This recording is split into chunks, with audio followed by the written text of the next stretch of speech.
Menteri Keuangan Sri Mulyani memastikan bahwa tarif pajak pertambahan nilai atau PPN akan naik dari 11 menjadi 12%. Siap-siap beban masyarakat Indonesia makin meningkat lantaran sinyal pajak pertambahan nilai atau PPN akan jadi dinaikkan pada tahun 2025 menjadi 12%. Pajak 12% ini ya saya rasa secara tidak langsung masyarakat tuh bakal tercekik gitu loh. Mau ngapain aja kalau mikirin pajaknya makin naik, ya pasti kita lebih mikir-mikir lagi buat jadi konsumtif.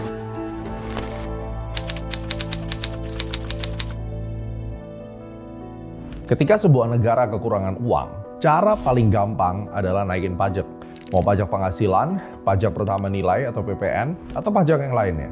Pertanyaannya, dinaikannya PPN ke 12%, ini adalah kebijakan strategik untuk naikin APBN atau justru kebijakan bunuh diri yang membuat Indonesia sedang tidak baik-baik saja. Kita bongkar dan gue punya saran untuk pemerintah dan juga saran untuk masyarakat. Semoga bisa didengarkan dan masyarakat bisa memahami tentang kenapa PPN harus naik ke 12%.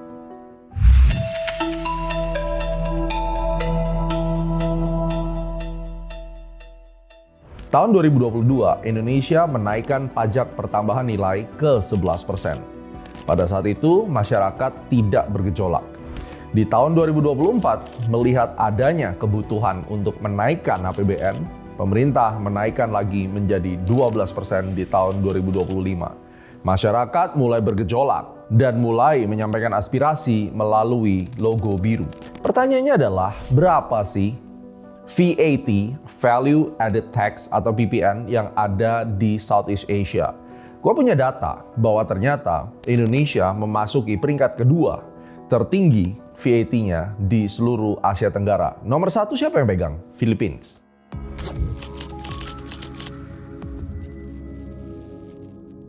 Tahun 2006, Filipina tuh naikin PPN-nya ke 12%. Jadi artinya yang sudah berada di 12% saat ini adalah Philippines yang paling tinggi.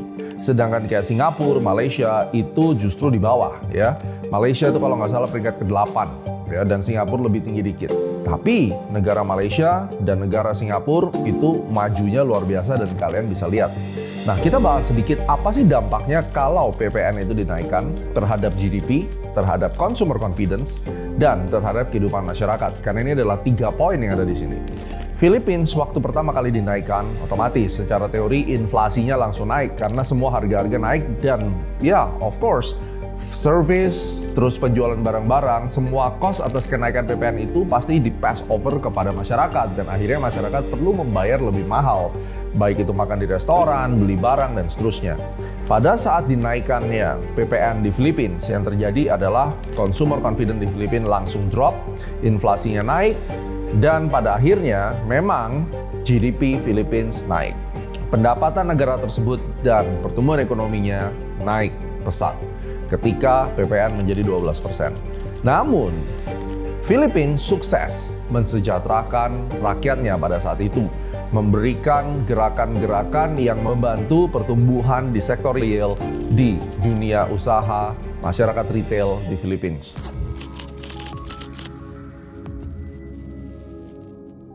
Pertanyaan berikutnya adalah, jika Indonesia menaikkan ke 12% dengan goals untuk menambah APBN, karena sekali lagi ini adalah memang cara yang paling instan, kejar semua pajaknya, naikkan semuanya, diharapkan APBN bisa naik. Karena sebuah negara yang kekurangan uang, maka mau tidak mau harus memeras lebih dalam lagi masyarakatnya. Dan ini wajar-wajar saja karena itulah mekanismenya. Yang menjadi permasalahan adalah apakah ini saat yang tepat. Sekarang, gua kasih 2 saran. Yang pertama adalah saran bagi pemerintah, yang kedua saran bagi masyarakat. Kita bicara saran buat pemerintah terlebih dahulu. Ketika pemerintah mau menaikkan APBN, strategi yang digunakan saat ini adalah strategi instan. Ambil pajaknya, naikkan PPN-nya, dan kemudian tax amnesty yang jilid ketiga akan segera berlaku.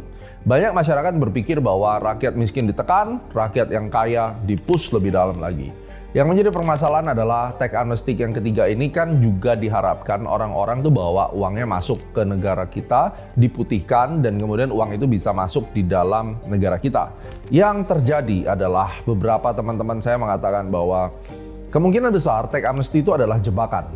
Jadi adanya loss of confidence kepada pemerintah bahwa orang-orang ini merasa kalau gue udah declare harta gue, diampuni sekarang, tetapi tahun depan gue akan menjadi sasaran target pajak.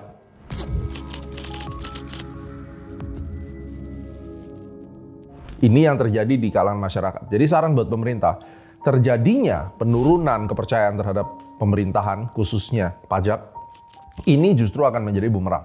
Jangan sampai kita menaikkan semuanya, mengejar pajak secara brutal, mempidanakan orang tentang pajak. Akhirnya masyarakat itu makin takut, makin desperate, dan ini akan memicu krisis politik dan akan memicu riot yang terjadi di Indonesia. Karena kalau kita lihat sekarang, gap antara si kaya dan kalangan menengah ke bawah makin hari makin lebar. Dengan menaikkan PPN, itu otomatis pemerintah akan menggencet kalangan menengah ke bawah, yang kemudian mereka akan sulit untuk berbelanja. Mall-mall akan menjadi tantangannya, di mana harga sewa daripada mall-mall itu semakin tinggi. Orang mau berbisnis akan drop. Ketika UMKM mati karena PPN naik menjadi 12%, dari 10 ke 12%, itu kenaikannya adalah 20%, bukan naik 2%. Ini hati-hati. Pemerintah mungkin tidak menyadari bahwa di sektor usaha, dengan kenaikan pajak PPN ditambah dengan pajak penghasilan, sementara masyarakat tidak memiliki daya beli, maka harga tidak bisa dinaikkan. Seluruh pelaku usaha UMKM tidak lama kemudian akan bangkrut. Ketika ini terjadi, hutang akan bertambah besar, non-performing loan akan bertambah banyak, dan sektor perbankan akan drop. Apakah ini sudah dipikirkan atau pemerintah begitu panik untuk melakukan agresi di